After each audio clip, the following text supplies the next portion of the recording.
یا حبیب اللہ صلی علیک یا رسول اللہ وسلم علیک یا حبیب اللہ۔ بسم اللہ الرحمن الرحیم۔ السلام علیکم ورحمۃ اللہ وبرکاتہ۔ محترم ناظرین، آپ دیکھ رہے ہیں میم ٹی وی۔ میں ہوں آپ کا میزبان شاہ رخ فیروز قادری۔ میم ٹی وی کا سلسلہ علمی مذاکرہ اس وقت آپ ملاحظہ فرما رہے ہیں۔ اس سلسلے کا 27واں ایپیسوڈ آج ہم آپ کے سامنے پیش کر رہے ہیں۔ اس سلسلے میں ممتاز عالم دین حضرت علامہ مولانا مفتی محمد فرحان قادری دامت برکاتہم العالیہ آپ کے سوالات کے جوابات ارشاد فرماتے ہیں۔ آپ اگر اس سلسلے میں اپنے سوالات پوچھنا چاہیں تو اسکرین پر دیے ہوئے ای میل ایڈریس اور واٹس ایپ نمبر پر آپ اپنے سوالات ارسال کر سکتے ہیں تاکہ آپ کے سوالات کو بھی اس سلسلے میں شامل کیا جا سکے۔ آئیے سوالات کا آغاز کرتے ہیں۔ مفتی صاحب السلام علیکم۔ وعلیکم السلام ورحمۃ اللہ وبرکاتہ۔ حضرت خیریت سے ہیں؟ جی الحمدللہ، آپ خیریت سے ہیں؟ اللہ کا کرم حضرت عرب شریف سے ایک صاحب پوچھتے ہیں کہ جو مقتدی کچھ دیر بعد نماز میں شامل ہو اور اس وقت امام صاحب کوئی سورت پڑھ رہے ہوں تو دیر سے آنے والے مقتدی کو نماز میں شامل ہونے کے بعد ثنا اور تعوذ وغیرہ پڑھنا ہوگا یا صرف تکبیر تحریمہ اللہ اکبر کہہ کر خاموش ہو جائے؟ جب کچھ تاخیر کے بعد اگر مقتدی شامل جماعت ہوتا ہے تو اس صورت میں اسے پھر ثنا نہیں پڑھنی چاہیے، پھر وہ آ کے پھر اللہ اکبر کہہ کے خاموشی سے امام صاحب کے پیچھے کھڑا رہے، اس لیے کہ جب تک امام ثنا پڑھ رہا ہوتا ہے گمان غالب جو سری نمازیں ہوتی ہیں ان کے اندر گمان غالب یہی رکھا جاتا ہے کہ جتنا ایک مناسب وقت لگتا ہے ثنا پڑھنے کا اتنا ہی وقت لگے گا جی۔ اور جو جہری نمازیں اس میں تو ظاہر ہوتا ہے کہ امام صاحب اگر قرات کر رہے ہیں تو ویسے ان کے پیچھے قرات کرنا منع ہے، اسی لیے منع ہوتا ہے سری نمازوں میں بھی، تو چونکہ اس کا ایک اندازہ کیا جاتا ہے اور اندازہ اتنا ہی ہوگا کہ جتنا ایک ثنا پڑھنے کا وقت ہوتا ہے۔ چونکہ چند سیکنڈز بعد بھی اگر وہ امام صاحب کے ساتھ شامل ہوتا ہے تو عموماً کچھ ہی دیر کے اندر جو ہے ثنا پڑھ لی جاتی ہے، لہٰذا اس صورت کے اندر پھر یہ کیا کرے گا کہ اللہ اکبر کہہ کے امام صاحب کے پیچھے کھڑا ہوگا اور خاموش رہے گا۔ واللہ تعالی اعلم۔ بہت شکریہ سر۔ حضرت فتح پور جھنگ سے ایک صاحب نے پوچھا ہے کہ جمعے میں پہلے اور بعد میں پڑھی جانے والی 4 رکعتیں سنت موقدہ ہیں یا غیر موقدہ، اور اگر کوئی آخری 2 نفل نہیں پڑھتا تو کیا اس کا جمعہ ہو جائے گا؟ دیکھیں، اگر خدا نہ خواستہ کوئی سنتیں ہی نہیں پڑھتا تب بھی 2 رکعت جو نماز فرض اس نے امام صاحب کے پیچھے پڑھی تو وہ جمعہ تو ہوا اس کا۔ البتہ سنت مؤکدہ کو چھوڑنا اساءت یعنی برا ہے، اور اس کی عادت بنا لینا کہ چھوڑتا ہی رہتا ہے تو یہ گناہ ہے۔ اب سنت مؤکدہ جو 4 سنت قبلیہ ہیں، ظہر کی ہوں یا جمعے کے دن 4 رکعت جو پہلے پڑھی جاتی ہیں، اور 2 فرض کے بعد جو 4 رکعت مزید سنتیں پڑھی جاتی ہیں یہ بھی سنت مؤکدہ ہے۔ اس کے بعد 2 رکعت اور سنت پڑھی جاتی ہے، وہ سنت مؤکدہ ہیں۔ اس کے علاوہ جو 2 نفل ہیں وہ قصدن بھی اگر ہر نماز میں بھی جتنی نفل نمازیں ہوتی ہیں سنت غیر مؤکدہ ہوتی ہے، اگر ان سب کو وہ ترک کر دیتا ہے تو اس صورت میں بھی جو ہے اس پر کوئی گناہ بھی نہیں ہے اور نماز بھی بہرحال اس کی ہو جائے گی۔ واللہ تعالی اعلم۔ بہت شکریہ حضرت۔ حضرت فتح پور والے صاحب کا ہی ایک اور دوسرا سوال ہے کہ ذہنی خیالات اور سوچیں جو ہمارے اختیار میں نہیں ہوتی ان سے متعلق بتائیں کہ کیا ان کا بھی گناہ ہوتا ہے؟ دیکھیں، انسان ہے تو اس کو مختلف قسم کے خیالات آتے ہیں، پازیٹیو بھی آئیں گے، نیگیٹو بھی آئیں گے، اچھی سوچ بھی آتی ہے، اور گناہوں کی طرف جو ہے شیطان کی جو ہے بہکاوا وہ بھی سلسلہ چلتا ہے۔ اب انسان کے اپنے اوپر ہے کہ اس بری سوچ یا گناہ والی بات کی طرف رغبت اپنے ذہن کی کرتا ہے یا نہیں کرتا۔ ایک تو یہ کہ کوئی گناہ کا خیال دل میں آیا، وسوسہ آیا، اس کو چلاتا رہے، جب تک گناہ نہیں کرے گا تب تک، یعنی جب تک اس کا ارتکاب نہیں کر لے گا گناہ کا، اس کو گناہ نہیں ہوگا۔ یہ ہے ایک اللہ تعالیٰ کی طرف سے یہ تخفیف ہے۔ اور اگر نیکی کا ارادہ کرتا ہے اور نیت کر لی کہ میں یہ نیکی کروں گا تو اب اس کے نیت کرنے کے ساتھ اس کو ثواب مل جائے گا،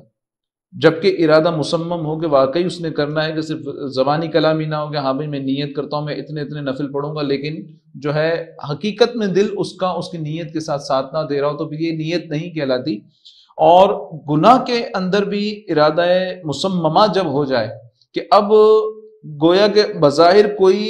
رکاوٹ نہیں رہی گناہ کرنے میں، اتنا حد تک پختہ ارادہ جب ہو جاتا ہے تو اس کے اوپر اس کا گناہ بہرحال ملتا ہے، کیونکہ اس کا ارادہ اس نے مصممہ کر لیا۔ تو صرف خیالات آ جانے سے تو گناہ نہیں ملتا، البتہ ان خیالات کو جس حد تک ممکن ہے اس کو اپنے سے دور کریں۔ گناہ کا ایسا معاملہ ہے کہ گناہ سے جو ہے بے رغبتی انسان کو قصدن کرنی پڑتی ہے، کہ نفس امارہ جو ہے، یہ جو گناہ پہ بھڑکانے والا، گناہ پر برانگیختہ کرنے والا جو نفس انسان کا، وہ ایسا ہے کہ جیسے قصیدہ بردہ شریف میں بھی علامہ بوصیری رحمۃ اللہ تعالیٰ علیہ نے اس کو منظوم انداز میں یوں فرمایا کہ بے شک نفس ایسی چیز ہے کہ وہ شیرخوار بچے کی طرح ہے، اگر اس کا دودھ بند نہ کیا جائے تو دودھ پیتے پیتے جوان ہو جائے گا۔ تو جس طرح سے زبردستی شیرخوار بچے کا دودھ بند کرانا پڑتا ہے 2 سال میں، تو اسی طریقے سے نفس کو بھی گناہوں سے زبردستی روکنا پڑتا ہے۔ جب وہ ایک مرتبہ نفس گناہوں سے بچنے کا عادی ہو جائے، جب انسان کا نفس ٹرینڈ ہو جاتا ہے، تو پھر گناہوں کی طرف سے بے رغبتی شروع ہوتی ہے، ورنہ زندگی گزر جائے گی، گناہ چھوٹتے نہیں ہیں۔ اللہ تعالیٰ کرم کرے، واللہ تعالیٰ عالم۔ آمین۔ حضرت یہ ایک صاحب پوچھتے ہیں کہ کیا بت والا تعویذ استعمال کرنا جائز ہے؟ کون سا والا؟ بت والا؟ اچھا جی حضرت، میں بت والا سن رہا تھا، جی معذرت۔ یہ کہہ رہے ہیں جس پر بت بنا ہوا ہے اور فرعون، نمرود وغیرہ نام اس کے سینے والی جگہ پر درج ہیں، جو کسی نے پریشانی کے وقت آگ جلانے کے لیے دیے ہیں، غالباً کسی عامل نے دیے ہیں ان کو تعویذ۔ یہ عامل نہیں ہوں گے، زیادہ تر کئی لوگ ایسے ہوتے ہیں جو مخصوص مذہب والوں کے پاس، یعنی کہ غیر مسلموں کے پاس جا کے اس طرح کے جب تعویذ دیتے ہیں، مطلب سمجھ لیجئے کہ ان کا ایک مقام ایسا آتا ہے معاذ اللہ کہ جب وہ امید اس قدر چھوڑ دیتے ہیں کہ جب کسی کے پاس بھی چلے جاتے ہیں، بت والے تعویذ ہوں یا خلاف قرآن تعویذ ہوں یا قرآن کو الٹ کر کے معاذ اللہ اس طرح بھی تعویذ سنا ہے کہ بناتے ہیں کہ قرآن کی آیات کو الٹ کر کے لکھتے ہیں اور اس سے تعویذ بناتے ہیں، سفلی بھی ہوتے ہیں، بعض اوقات دوسرے قسم کے بھی ہوتے ہوں گے، لیکن بہرحال ہر وہ تعویذ جس کے اندر بت استعمال کیے جائیں، جو صنم ہوتے ہیں جنہوں کو پوجا جاتا ہے، اور اسی طریقے سے کوئی خلاف قرآن، خلاف حدیث، اس طرح کے جو شرکیہ تعویذ ہوتے ہیں جن کی ممانعت حدیث پاک میں آئی ہے، تو یہ تو حرام ہے، اور اگر اسے درست جانے گا، کوئی بھی حرام فعل ہے جس کو درست جانے تو یہ دائرہ اسلام سے خارج کر دیتا ہے۔ جی ہاں، اور جہاں تک بات ہے کہ ایسے تعویذ جن میں نقوش ہوتے ہیں، آیات یا احادیث کے ذریعے لکھے جاتے ہیں، یا بزرگوں سے جو منقول طریقہ یا مجرب جو تجربہ شدہ ان کے تعویذ ہوتے ہیں، ان کا استعمال کرنے میں کوئی حرج نہیں ہے، یہ جائز ہے۔ یہ بالکل اسی طریقے سے جس طرح سے میڈیسنز لی جاتی ہیں، میڈیسنز کے اوپر جس طرح سے ہم یہ نہیں سنتے کہ پڑھتے کہیں کہ یہ پین کلر ہم یہ لے رہے ہیں تو اب یہ اتنے mg میں لینا ہے یا اتنے جو ہے اس کی پاور کے لینا ہے، تو ہم کہیں اس کی روایت ڈھونڈتے نہیں ہیں، کسی مفتی صاحب سے جا کے فتویٰ نہیں لیتے کہ آیا پین کلر کے لیے یہ والی ٹیبلٹ لینا جائز ہے کہ نہیں ہے۔ وہ جس طرح سے لوگوں میں رواج ہے ادویات وغیرہ لینے کا، علاج معالجہ کرنے کا، ہم ڈاکٹری مشورے کے مطابق وہ دوائیاں لیتے ہیں، اس لیے کہ شفا بھی اللہ تعالیٰ نے اگر اس میں رکھی ہے تو ہمیں ملے گی۔ پانی پیاس بجھاتا ہے، اللہ نے اس میں یہ تاثیر رکھی ہے تو بجھاتا ہے۔ ہم یہ نہیں کہتے کہ ہماری پیاس پانی نے بجھائی، حقیقت میں ہماری پیاس اللہ تعالیٰ بجھاتا ہے، ٹھیک ہے نا؟ تو پانی پینے والے کو ہم جس طرح سے مشرک نہیں کہیں گے، اور اسی طریقے سے کھانا کھانے والے کو ہم مشرک نہیں کہیں گے کہ اللہ تعالیٰ نے اس میں یہ تاثیر رکھی ہے کہ وہ ہماری شکم سیری کر سکتا ہے۔ تو جس طرح سے یہ سارے معاملات ہیں، کھانا پینا، ادویات وغیرہ، تو اسی طریقے سے تعویذ بھی ہے۔ تعویذ میں اگر اللہ تعالیٰ نے شفا رکھی ہے تو شفا ہوگی، اس میں مسئلے کا حل اللہ تعالیٰ نے رکھا ہے تو ہوگا، ورنہ دنیا کی کوئی طاقت جو ہے کوئی مسئلہ حل نہیں کر سکتی۔ اس کے معنی یہ ہرگز نہیں کہ ہم اللہ تعالیٰ کو چھوڑ کر دوسروں کی طرف راغب ہوتے ہیں۔ البتہ جو تعویذ آپ نے بتائے، جس طرح کے سائل نے پوچھے کہ بت وغیرہ بنے ہوں، فرعون نمرود وغیرہ کے معاذ اللہ اس طرح کے نام لکھے ہوں، تو یہ تعویذ بہرحال شرعاً جائز نہیں بلکہ حرام ہوں گے، واللہ تعالیٰ عالم۔ بہت شکریہ حضرت۔ مفتی صاحب، گجرات سے ایک بھائی نے پوچھا ہے کہ اگر صف قطع ہو جائے اور آگے والا جس کا وضو ٹوٹا ہے وہ نکل کر باہر نہیں گیا تو اس وجہ سے دوسرے نمازیوں کی نماز کا کیا حکم ہے؟ صف قطع ہو جائے تو بات کا مرحلہ ہے، پہلی تو بات ہے کہ اس کا وضو ٹوٹا، دوران نماز، دوران جماعت اگر کسی کا وضو ٹوٹ جائے تو اس کے لیے حکم یہ ہے کہ وہ اپنے ناک کو پکڑتا ہوا جو ہے صفوں کو چیرتا ہوا چلا جائے اور ظاہر یہ کرے کہ گویا اس کی نکسیر پھوٹ گئی ہے، تو دوسروں کو یہ امپریشن بھی نہیں آئے گا، نماز پڑھنے والے تشویش میں بھی نہیں آئیں گے کہ یار یہ اس طرح سے کیوں جا رہا ہے ہمیں۔ سارے صفے چیرنے کا معنی ہے کہ دو نمازوں کے درمیان سے نکلے گا تو دونوں ہلیں گے، تھوڑا سا ان کو جھٹکا لگے گا یا تھوڑا سا محسوس کریں گے، تھوڑا سا انہیں ایڈجسٹ کرنا پڑے گا کہ درمیان سے نکل جائے۔ شرعی حکم تو اس کا یہی ہے۔ یہاں تک حکم ہے کہ اگر وہ وضو کرنے کے بعد واپس آئے اور اپنی اس جگہ کو ابھی تک خالی پائے تو اس کے لیے پھر حکم ہے کہ وہ گھوم کے چلا جائے یا درمیان سے چلا جائے، واپس اپنی جگہ پہ جا کے کھڑا ہو جائے۔ اچھا، دوسرے نمازیوں کے لیے کیا حکم ہے؟ وہ یہ حکم ہے کہ اگر کسی شخص کا وضو ٹوٹ جاتا ہے کسی بھی وجہ سے، وہ صف سے باہر نکل گیا اور اب وہ خلا بیچ میں باقی ہے صفوں کے، تو دائیں بائیں والے یا تو ایڈجسٹ کریں اس جگہ کو، جو امام کے قریب ہے وہ شخص تو نہیں ہلے گا، جو امام سے زیادہ دور ہے یعنی درمیان میں امام صاحب ہیں وہ پیچھے صف بنی ہے۔ اب یہاں والے شخص کا وضو ٹوٹا تو امام صاحب چکے یہاں، تو یہاں والا یا تو مل جائے یا پیچھے والا 2 قدموں کا میکسیمم استعمال کر کے اس صف کو پر کر لے دوران جماعت ہی، دوران نماز ہی۔ ظاہر ہے قیام کی حالت میں ہو سکتا ہے یا میکسیمم رکوع کی حالت میں ہو سکتا ہے۔ تو اب اگر انہوں نے یہ خلا پر نہیں کیا تو اولاً تو ان کو کرنا چاہیے تھا، مگر مسائل سے ناواقفی کی وجہ سے اگر انہوں نے وہ گیپ پورا نہیں کیا اور اتنی جلدی ان صاحب نے وضو بھی کر لیا تو ان کو چاہیے کہ وہ واپس وہاں سے آ جائے۔ اب بات یہ ہوئی کہ جس طرح سائل کا کہنا ہے کہ وضو تو ٹوٹ گیا ان کا، لیکن وہ صف چیرتا ہوا باہر نہیں گیا بلکہ وہیں کھڑا رہ گیا، تو اب اس کے وہیں کھڑے رہنے کی وجہ سے صف قطع ہو رہی ہے۔ یہ صف جو قطع ہوئی یعنی اب ایک غیر نمازی شخص درمیان صف میں ہے۔ کئی لوگ تو غالباً یہ بھی میں نے سنا ہے کہ وضو ٹوٹنے کے باوجود وہ نہیں نکلتے کہ شرمندگی ہوگی کہ بھئی اب کیوں چلے گئے تھے، یہ تو اس میں شرمندگی کی کوئی ایسی بات نہیں ہے۔ وضو ٹوٹنا ایک طبعی اور فطری عمل ہے، تو یہ کہ ٹوٹ سکتا ہے، یہاں تک کہ امام کا بھی دوران نماز وضو ٹوٹ جائے تو اس کے بھی مسئلے ہیں کہ وہ خلیفہ بنا کے کسی کو جائے کر وہ آگے نماز کنٹینیو کرائے گا اور امام صاحب جو ہے وضو کرنے کے لیے چلے جائیں گے۔ اب میں نے اپنی اتنی عمر میں کسی مسجد کے اندر کسی امام صاحب کا، ہو سکتا ہے اچھی بات ہے کہ اتفاق ہوا ہی نہیں کہ کسی کا وضو ٹوٹا ہو۔ اب ایک عالم صاحب کو میں نے بیان کرتے ہوئے یہ بھی سنا تھا کہ کمیٹیوں کے جو حال ہیں وہ یہ ہوتے ہیں کہ ائمہ پر اتنے سخت ہوتے ہیں کہ جیسے کسی چپراسی پہ ہوں، اس قدر جو ہے ان کی تذلیل کرتے ہیں کہ اگر انہیں ڈر ہوتا ہے کہ کہیں میں دوران نماز وضو ٹوٹنے کی وجہ سے جو ہے نا نکلا تو کہیں ایسا نہ ہو کہ کمیٹی مجھے فارغ ہی کر دے، تو یہ خوف بھی ہوتا ہے۔ یہ میں نے ایک عالم صاحب سے سنا اور یہ بات مجھے بڑی اٹریکٹ کری کہ ہاں واقعی کہتے تو یہ سچ ہے، کیونکہ میں نے اپنی زندگی میں اتنے برس ہو گئے کبھی ایسا نہیں دیکھا کسی امام صاحب کو کہ دوران نماز انہوں نے کبھی ایسا کیا ہو کہ ان کا وضو ٹوٹ گیا اور چلے گئے۔ ممکن یہی ہوگا، میں گمان بھی ہمیں اچھا رکھنا چاہیے کہ ایسا ہوا نہیں ہوگا، کوئی کسی بھی امام صاحب نے ایسا کیا نہیں ہوگا کہ وضو ٹوٹنے کے باوجود نماز کنٹینیو رکھی اور اتنے لوگوں کی نمازیں اب وبال اپنے سر پہ لیا ہو۔ تو اب اگر وہ ایک شخص جس کا وضو ٹوٹ گیا درمیان صف وہ کھڑا ہی ہے، صف چھوڑ کے نہیں جاتا، تو صف تو قطع کی چلے جانا چاہیے تھا اسے، لیکن اور اس پر وعید بھی ہے کہ من قطع صفا قطعہ اللہ تعالی، او کما قال علیہ الصلوۃ والسلام، جس نے صف قطع کی اللہ اسے قطع فرمائے گا۔ دوسرے نمازیوں کی نماز پر اثر اس کا نہیں پڑے گا کیونکہ وہ اس کے مکلف نہیں ہیں، انہیں نہیں پتا، ہمیں نہیں پتا کہ اگلی صف میں کوئی شخص پتہ چلا بے وضو ہی نماز پڑھ رہا ہے، تو ہمیں تو اس کا علم نہیں ہے، تو لہٰذا ہم اس کے مکلف نہیں، ہم پر اس کا مواخذہ نہیں ہے۔ واللہ تعالی عالم۔ مفتی صاحب اس میں ایک صورت یہ ہوگی نا کہ یہ جب ایک نمازی جس کا وضو ٹوٹا وہ نکل کر چلا گیا، اس کے بعد پیچھے والے نمازی نے جگہ کو پور کیا، تو پیچھے جگہ خالی رہ گئی، تو اس جگہ اسی طرح سے پیچھے والے اس طرح کور کرتے جائیں گے، آخری صف والے جو ہے نا وہ دائیں بائیں والے جو ہے وہ مل کے اس صف کو فل کر لیں گے۔ اچھا، یعنی پیچھے سے آتے جائیں اور فل کرتے جائیں۔ بالکل صحیح۔ بہت شکریہ مفتی صاحب۔ محترم ناظرین، یہاں ہم لیں گے ایک چھوٹا سا وقفہ، ہمارے ساتھ رہیے گا۔ یا رسول اللہ وسلم علیک یا حبیب اللہ، صلی علیک یا رسول اللہ وسلم علیک یا حبیب اللہ، صلی علیک یا رسول اللہ وسلم علیک یا حبیب اللہ۔ ویلکم بیک ناظرین کرام، میم ٹی وی پر آپ اس وقت علمی مذاکرے کا 27واں ایپیسوڈ ملاحظہ فرما رہے ہیں۔ آپ کے سوالات کے جوابات ارشاد فرما رہے ہیں حضرت علامہ مولانا مفتی محمد فرحان قادری دامت برکاتہم العالیہ۔ آئیے اگلے سوال کی جانب چلتے ہیں۔ مفتی صاحب، لاہور سے ایک صاحب پوچھتے ہیں کہ ہمارے گھر کے پاس 4 اذانیں ہوتی ہیں، تو کس اذان کو سننا ضروری ہے اور اس پر جواب دینا لازم ہے، جبکہ میرا مسلک حنفی ہے؟ اذانیں ایک سے زائد ہو رہی ہوں اور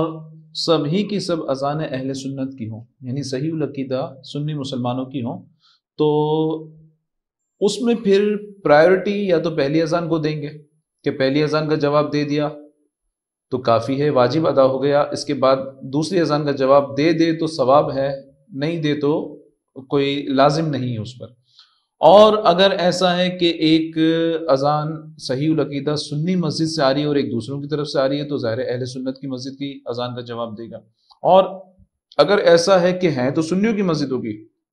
لیکن سب ایک ساتھ اذانیں ہو رہی ہیں کہ یہاں سے بھی اسپیکر سے آواز آ رہی ہے وہاں سے بھی آ رہی ہے، تو پھر اس صورت میں یہ کرے کہ کسی ایک آواز کو جو سب سے واضح اور کلیئر اس کو ہو اس اذان کا جواب دے دیں تو یہ زیادہ مناسب ہے، اس طرح سے اذان کا جواب دیں. واللہ تعالیٰ عالم. شکریہ مفتی صاحب. مفتی صاحب ایک صاحب نے سوال بھیجا ہے کہ جس طرح دوسرے ممالک میں رائج ہے اور آج کل پاکستان میں چند مشائخ علماء بلکہ مفتیان کرام کے ہاں سلسلہ رواج پا رہا ہے کہ قرآن پاک کی صورتیں مثلاً یاسین شریف، سورہ کوثر اور سورہ اخلاص وغیرہ اجتماعی طور پر بآواز بلند پڑھی جاتی ہیں. سوال یہ ہے کہ آپ کی نظر میں اعلیٰ حضرت مفتی اعظم یا تاج الشریعہ علیہم الرحمہ وغیرہ جو ہمارے مقتدر و مسلم بزرگ ہیں ان کی کوئی تقریر و تحریر ایسی ہے جس میں قرآن پاک کی صورتوں کو اجتماعی طور پر پڑھنے کے لیے وظیفے کا استثناء ہو؟ برائے کرم کسی قول یا فتوے کی ضرور نشاندہی فرمائیں کہ وظیفے کی نیت سے بھی اجتماعی طور پر بآواز بلند قرآن مجید پڑھنا درست ہے یا نہیں. دیکھیے قرآن پاک میں حکم ہے وَإِذَا قُرِئَ الْقُرْآنُ فَاسْتَمِعُوا لَهُ وَأَنصِتُوا لَعَلَّكُمْ تُرْحَمُونَ. اور جب قرآن پڑھا جائے تو اسے بغور سنو اور خاموش رہو. انصات کے معنی ہے کہ لب بھی نہ ہلے، لعلکم ترحمون تاکہ تم پر رحم کیا جائے. خاموش رہنے کے معنی تو لازم ہے. تو جب مجلس میں قرآن پاک پڑھا جائے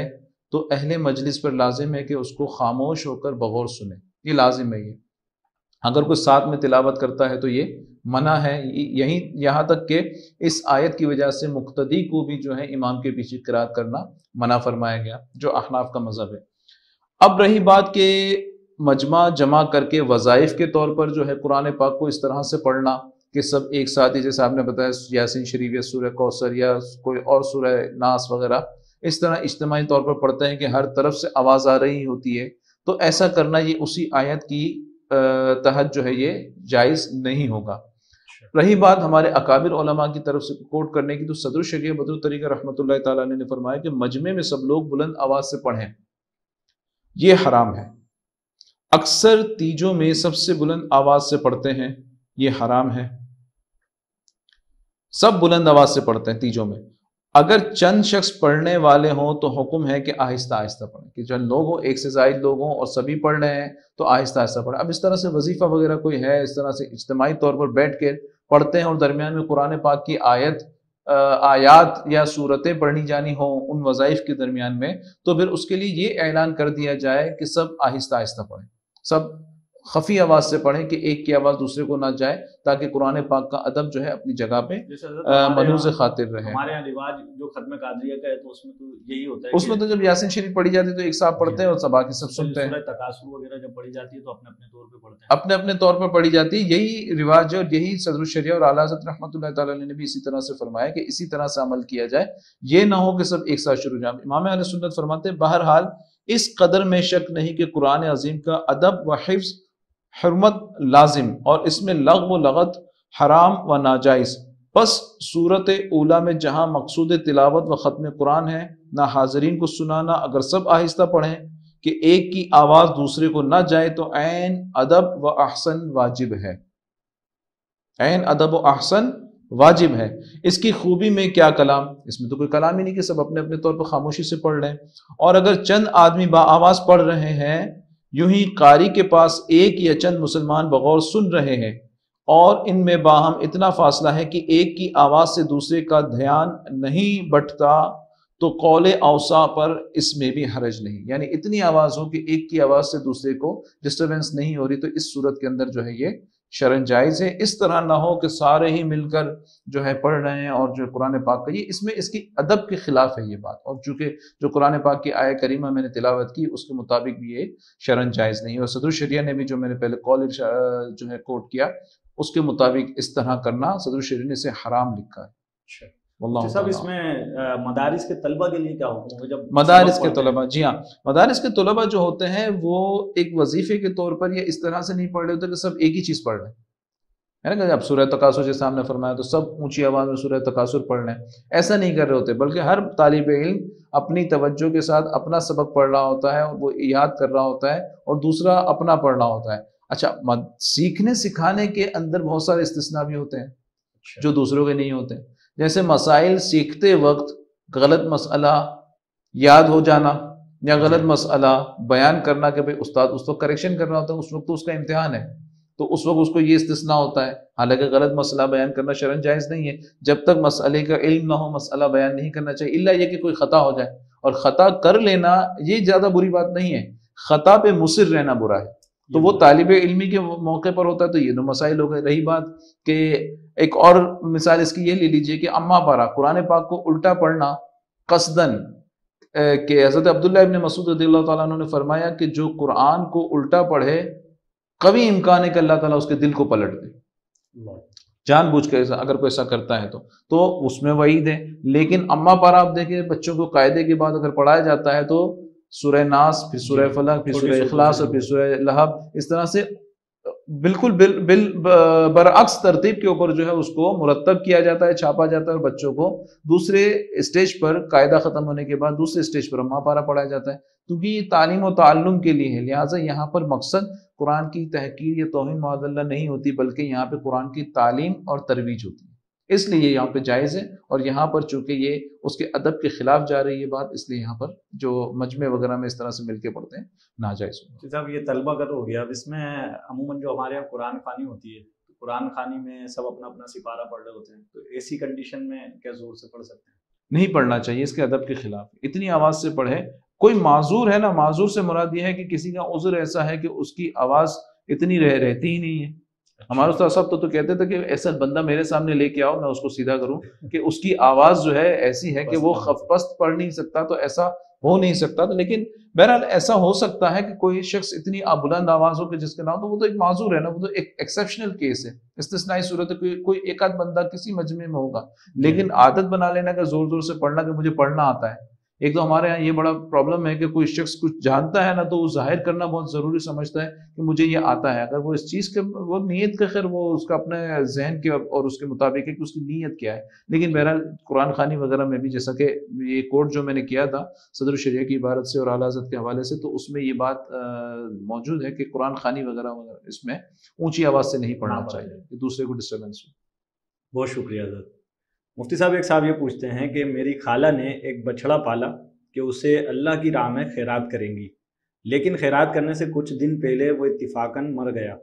اب کیا اس کی جگہ نیا مویشی خرید کر خیرات کرنا ہوگا یا منت ساکت ہو گئی؟ دیکھیں بے عینی ہی کوئی جانور، چونکہ انہوں نے بے عینی ہی یہی پالا تھا، یہ نہیں کہا تھا کہ میں ایک جانور ذبح کروں گی اللہ کی راہ میں، انہوں نے یہ نظر مانی تھی کہ اسی جانور کو ذبح کروں گی۔ تو اگر بے عینی ہی کسی کی نظر مانی اور وہ ہلاک ہو جاتا ہے، مر جاتا ہے، تو اس صورت کے اندر جو ہے ان کی نظر ساقط ہو جاتی ہے۔ شامی میں ہے رد المختار میں، المنظورۃ بعینھا لو ہلکت او ضاعت سقط النظر، اگر بے عینھا کوئی چیز جس کی نظر مانی ہے یہ ہلاک ہو جائے یا ضائع ہو جائے تو نظر ساقط ہو جاتی ہے۔ صدر الشریعہ فرماتے ہیں اگر یہ نیاز نہ کسی شرط پر معلق تھی، مثلا میرا یہ کام ہو جائے تو اس جانور کی نظر کروں گا، نہ کوئی ایجاب تھا، مثلا اللہ کے لیے مجھ پر یہ نیاز کرنی لازم ہے، جب یہ نظر شرعی ہو نہیں سکتی، اور اگر لفظ ایسے تھے جن سے شرعاً وجوب ہو گیا تو جبکہ ایجاب خاص جانور معین سے متعلق تھا، اس کے گمنے یعنی گم ہو جانے یا مرنے کے بعد دوسرا اس کی جگہ قائم کرنا کچھ ضرور نہیں، نہ اس نظر کا اس پر مطالبہ رہا، اگر دوسرے جانور کر دے تو تبرہ ہے، اگر ایسا ہی دوسرا جانور ایسی قیمت کا یا ایسی جسامت کا اگر دوسرا لے کے کر دے تو تبرہ ہے، تبرہ کے معنی نفلی ہے، لازم اس پر بہرحال نہیں ہے کہ بعینہ ہی ویسا ہی جانور لا کے جو ہے ذبح کرے، ایسا لازم نہیں ہے، کیونکہ اس کا انتقال ہو گیا، مر گیا، ہلاک ہو گیا، نظر ساکت ہو گئی۔ جی ہاں بالکل، واللہ تعالی اعلم۔ مفتی صاحب کراچی سے ایک صاحب نے پوچھا ہے کہ آن لائن قرآن ٹیچنگ کو بطور کاروبار کرنا کیسا، جس میں ثواب کی نیت تو ہو لیکن کاروبار کی بھی سوچ ہو؟ قرآن کی تعلیم و تعلم پڑھنے پڑھانے پر جو ہے معاوضہ لینا یہ شرعاً حرام ہے، قرآن پاک پڑھانے پر یعنی یا علم دین پڑھانے پر یا نمازیں پڑھانے پر، اذان دینے پر اجارہ کرنا تو یہ حرام ہے۔ ہمارے اکابر، ہمارے متقدمین علماء کا یہی موقف ہے اب رہی بات کہ اگر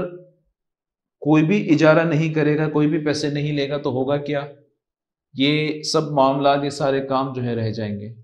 اور ہوگا کیا کہ بھئی نماز پڑھانے کا وقت آیا، اب کوئی امام مقرر نہیں ہے، اگر امام مقرر ہے اس کی سیلری نہیں ہے، اب سیلری نہیں ہے تو کوئی آئے گا نہیں، اب پتہ چلا نماز کا وقت تو ہو گیا لیکن کوئی نماز پڑھانے والے یا لائق امامت شخص کوئی نہیں ہے، اور پھر ہوگا کیا کہ یہ سارے کام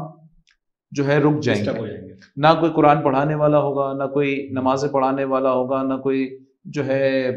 کسی بھی طریقے سے علم دین سکھانے والا ہوگا۔ تو اس کے لیے متقدمین کے بعد متأخرین علماء نے یہ فتویٰ صادر فرمایا کہ جو ناگزیر چیزیں ہیں، نماز پڑھانا، قرآن پڑھانا یا علم دین پڑھانا، ان کے لیے جو ہے وظائف مقرر کرنا، اجارہ کرنا یہ شرعاً جائز ہے۔ البتہ اس میں پھر بھی احتیاط یہ کی جائے گی کہ اجارہ جو ہے